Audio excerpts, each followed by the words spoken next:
Five, four, three, two, one. I'm John Miglash for the Wisconsin DMA and the International Society for Strategic Marketing. And over we go. And we're going to start with Tom Fishburne, the evolution of digital transformation. And there's a couple reasons why I start with him, besides the fact that he got there real nice and early this week before I did my Monday morning show. He says we're never finished with digital transformation, and that's partly because they keep changing all the rules on us. Every time you use software, you get on there. They changed my Waze buttons the other day, and they take away things that you liked. Like my phone used to read me text messages when I was driving. Now it doesn't, because no one would be curious. It pops it up in front of your navigation system saying you have a message. You can't read it because it goes by so fast. It's like, why don't you just read it to me like you used to? Yeah, some of the best features of smartphones have been turned off because they're too smart, I guess. They're taking over. But anyway, in the late 90s, Tom used to launch websites, and one of his clients was Midwest Express that Tim Huxema, a friend of mine, used to run, was kind of the founding president and chairman of the board. And he said they built a website. There was big hoopla to celebrate when their website went live. They did it on the morning of a board meeting and showed how significant it was a significant new era for this company. Yet there was also a sense that a box had been ticked, that the airline had become officially digital and it was otherwise back to business as usual. And that's probably true. In those days you couldn't book through Midwest Express, I can tell you that. And if you, unless you called in, I think you could call in buy a ticket. So it really didn't change much. You could maybe look up a schedule, but you couldn't track a flight. There were other websites you'd have to go to for that. So it was like, it was like pretty pictures on the web. And that was kind of the way most websites were in the late 90s. In fact, digital advertising really it wasn't even measured in comparison to traditional media until 2009, which just puts it in perspective. Why we don't really know what's going on and what the implications will be. But anyway, 20 years later, I see a similar one-and-done mindset. And he has some statistics that I didn't exactly understand, but you get on a website and you are always confounded by how little it responds the way you expect it to respond. My wife and I talk about this all the time. And I have a TD Ameritrade account, and it doesn't show me a cost basis. In other words, what did I buy it for, and what's it worth now? You have to click it about 6 different clicks to get to that. And on the mobile version, it's really lost. And so I use Yahoo for that analysis, and it pretty much gives it to me right as I go, once I put in the cost basis. And yet, when you bring Yahoo up on the desktop, it doesn't. So go figure. And that's just the way it is. But I think it's getting worse. That's the scary part. The digital transformation, the great thing about evolution as an image is this idea that somehow nature is making progress. That somehow nature is undoing the laws of thermodynamics that devolve. And yet the web is clearly an example of where the search engines work worse now than they used to work when they first were invented. That so much of it works worse. Trying to shop, except for maybe Amazon and a few other notable exceptions. Trying to shop for something. Just really bad. Because it's overwhelmed. And and maybe it's manipulated. Because you can put up fake reviews and attack your competition, and it's probably a lot easier than it is to get real reviews and things like that. And so it's a Wild West, and I don't think it's going to be fixed. Sorry, Tom. It's never ending because it's a battle. Okay, and speaking of a battle, Impossible Foods raised another 200 million. And it's so far raised 1.5 billion, and it's having exponential growth, and it's valued now at 4 billion, and it doesn't taste that bad. Main trouble is they cook them wrong.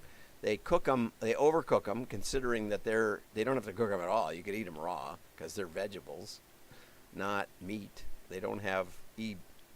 coli. Well, they might, I guess. I guess vegetables can have that stuff. Spinach. Subway had a problem with spinach. But anyway, so it tastes pretty good.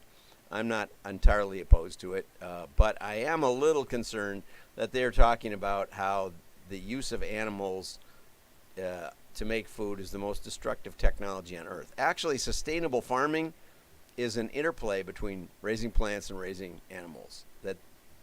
That cycle is profound, and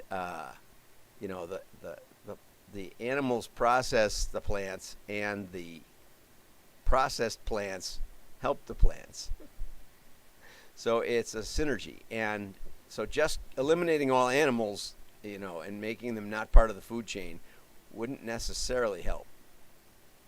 But, we're not even close to that, so I'm not too worried at the moment. But I'm just worried that concept is pitched so vocally, and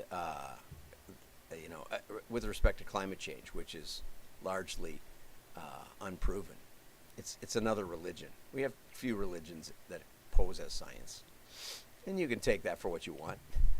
Happy to discuss. Happy to have you on my show. Anyway, Fortnite for Android just got kicked off Google Play Store and was already kicked off the Apple Play Store, and they did a really nice commercial, and so we'll go over to the commercial and watch that because it's fun.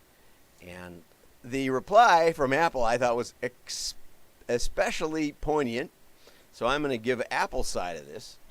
The open Android ecosystem and the Apple ecosystem lets developers distribute apps through multiple app stores. For game developers who choose to use the Play Store, we have consistent policies that are fair to developers and keep the store safe for users. While Fortnite remains available on Android, we can no longer make it available on Play because it violates our policies. Fortnite is mad because Apple and Google take 15 to 30% of the take. But, they run the store. I mean, that's a lot less than retailers take, right? Most times retailers are Keystone, which means they buy it for 50 cents and sell it for $1.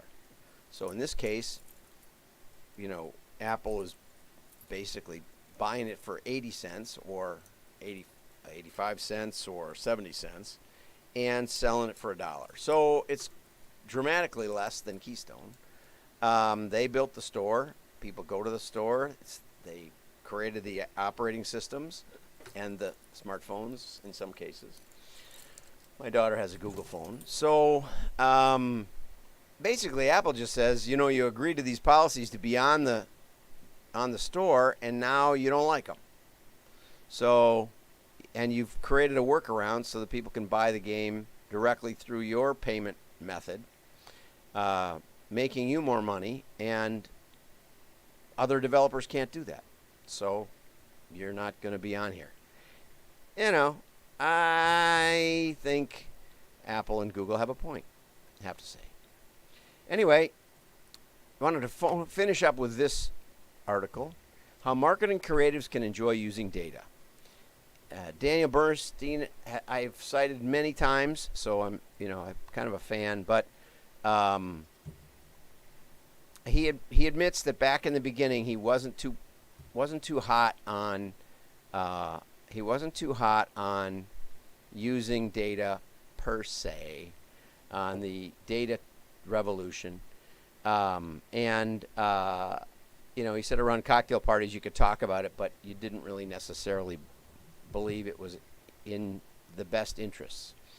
It's not something I naturally felt comfortable with. And he said, a lot of these data analyses presentations, mine included, I would say, can be overwhelming because the presentation attempts to justify the job of the analyst. Well, in my case, we do try to split test, right? But then I think the article kind of goes wrong.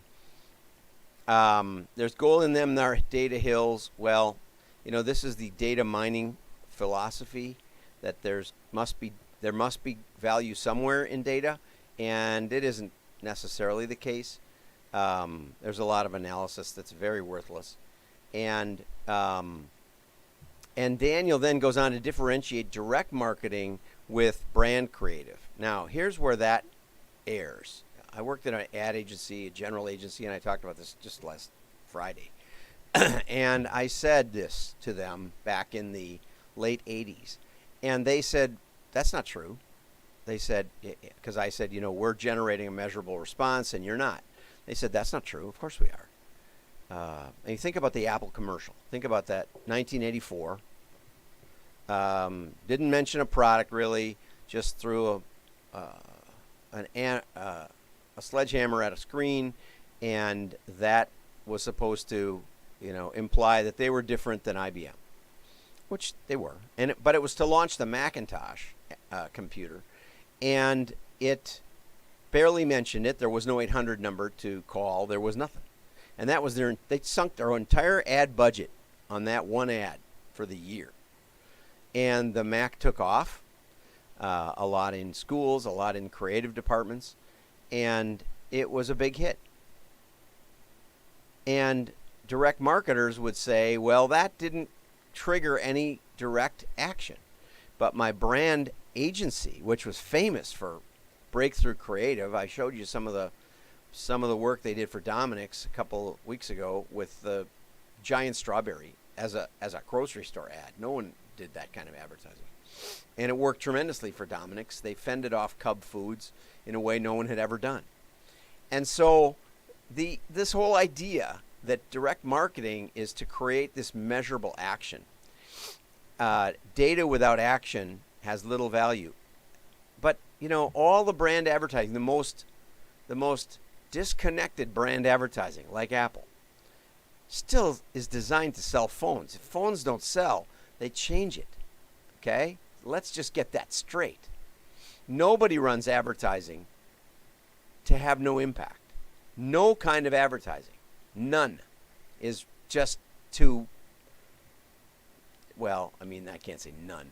There are some cases where, a company's under siege and they just want to put out something that says we're not a bad company. But ultimately, it's because they want to keep selling something, right?